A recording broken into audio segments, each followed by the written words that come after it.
Assalamualaikum warahmatullahi wabarakatuh. Apa kabar anak soleh dan solehah? Semoga semua dalam keadaan sehat dan tetap semangat.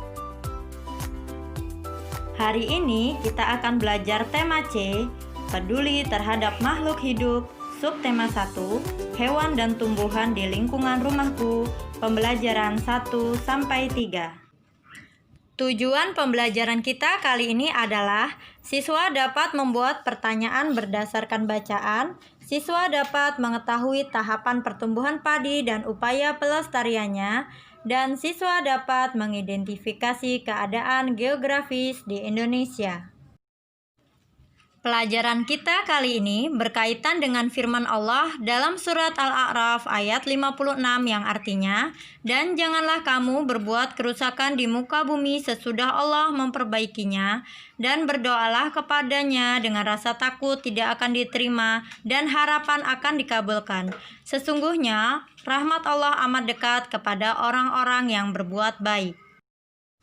Dalam kesempatan kali ini, kita akan belajar membuat pertanyaan berdasarkan teks yang berjudul padi.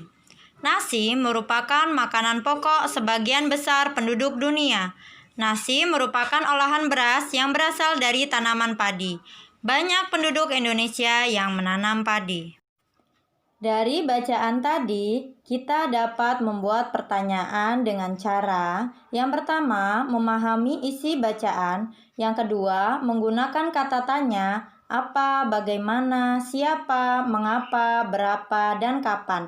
Contoh, apa makanan pokok sebagian besar penduduk di Indonesia? Pada kesempatan kali ini, Umi akan menjelaskan tahapan pertumbuhan padi. Tanaman padi tumbuh menjadi 3 tahap. Yang pertama dari benih atau biji padi, kemudian akan tumbuh menjadi kecambah. Kecambah adalah benih padi yang ditanam, kemudian lama-kelamaan akan berbunga.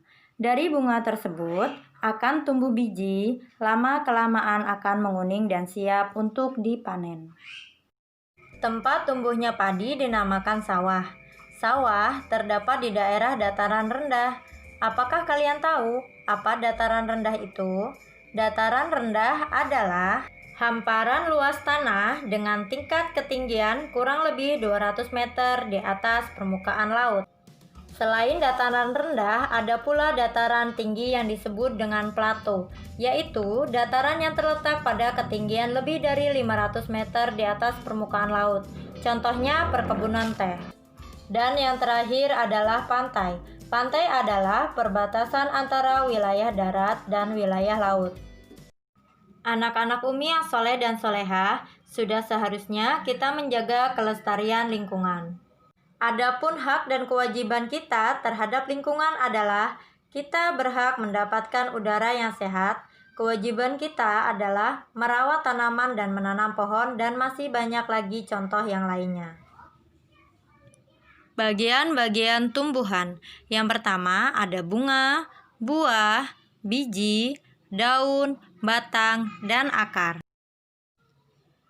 Adapun daun berguna untuk membuat makanan, bunga berguna untuk perkembangbiakan, batang berguna untuk menyalurkan air dan makanan ke seluruh tumbuhan, biji berguna sebagai calon tumbuhan baru, buah berguna untuk melindungi biji, dan akar berguna untuk menyerap air dari dalam tanah.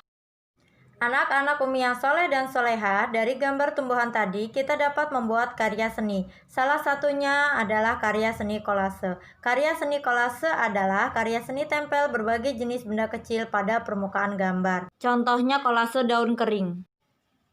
Adapun bahan-bahan yang dibutuhkan untuk membuat kolase adalah yang pertama gunting, yang kedua lem, yang ketiga daun kering atau bisa diganti dengan biji-bijian, dan kertas gambar.